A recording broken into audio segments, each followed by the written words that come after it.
here, and welcome to Mysteries, True Mystery Stories. Today's story is called 911 Mistake. This is a story about it took prosecutors 8 years to find clues that were actually in the original 911 call. Our story starts back in Spring, rural Ohio in 1995 when Police Lieutenant Jim Barton goes home to his house. When he walks in his house, he discovers that there's a little bit of a mess. He looks around and he finds his wife dead on the floor of their bedroom. And she had been shot 3 times in the back of the head, almost execution style. So he calls 911, police show up. There is no prints on the house whatsoever. There is nothing stolen.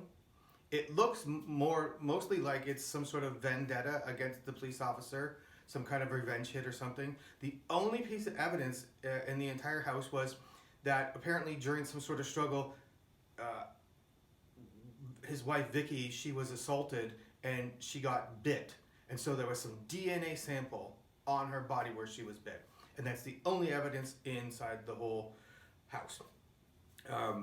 So the investigation goes on and they got nothing. Like just that one piece of evidence and nothing else. So for 4 years, nothing happens whatsoever.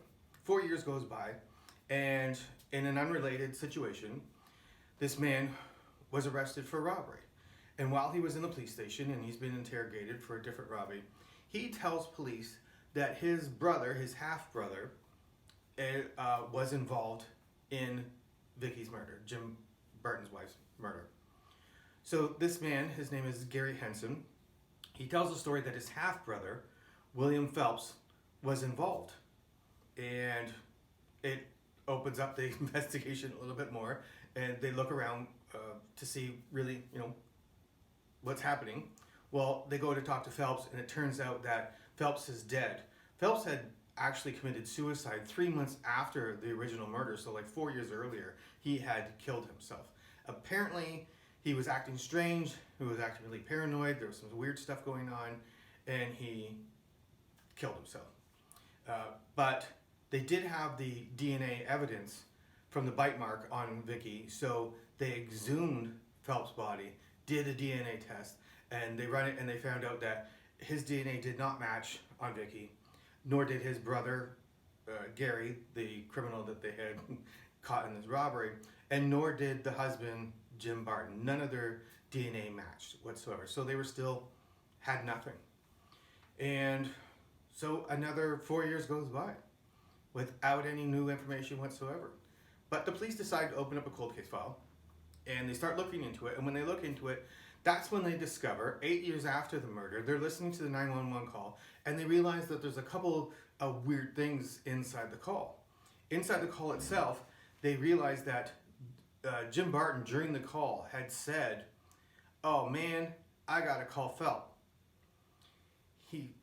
When he was asked about it, he said, "No, I said I gotta call for help."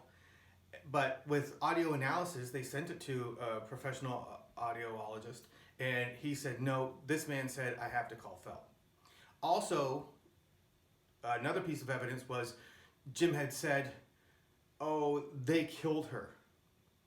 And he didn't say, she was killed. He said they. He implied that there was more than one person, which was kind of strange because there was no evidence that there was how many people were involved in the crime whatsoever. So that was strange. And thirdly, there was another inconsistency in the 911 call is that when they were analyzing it to see if he said help or Phelps, that they realized that he was moving stuff around while he was on the 911 call. And as a trained policeman, it's a crime scene to not touch anything. Why was this guy moving stuff around while he was on the phone? So they end up doing all this analysis. They decide that, they're going to look into Jim Barton himself. They end up giving him a lie detector test. He fails. So a woman comes forward and says that she had seen Jim Barton and William Phelps together at one point, where Jim Barton says, "No, I've never met this man Phelps. I don't know anybody named Phelps." But this waitress is like, "Yes, we've seen them together." And so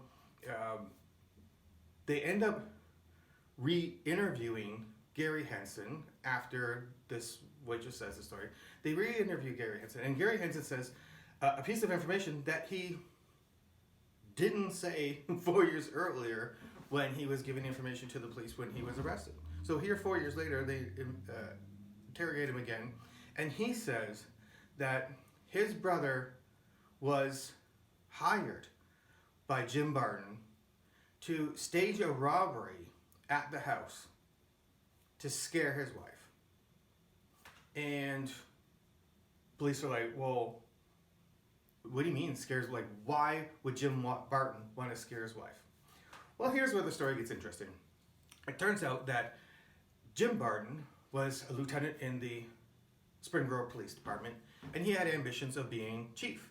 But he lived outside of town. He lived on a little 10-acre ranch outside of town with his wife, but the rules stated that he could not be chief of police unless he lived within the city limits. So he asked his wife if they could move into the city, and she said no, she did not want to leave the farm at all. So he devised this plan that if he staged a robbery, he could scare his wife, tell her that it wasn't safe out on the farm, they need to move into the city, and then he could apply for the chief of police job. Seemed like a really simple plan, but it all went awry when William Phelps, brought somebody with him to do the robbery, and apparently that person went off the rails and decided to assault Vicki Barton and then to murder her. Well, because of the light of the new evidence, Jim Barton was actually arrested and charged with complicity to commit involuntary murder. And he ended up going to court, and he ended up losing that battle, and he was ended up being sentenced to 15 years in prison.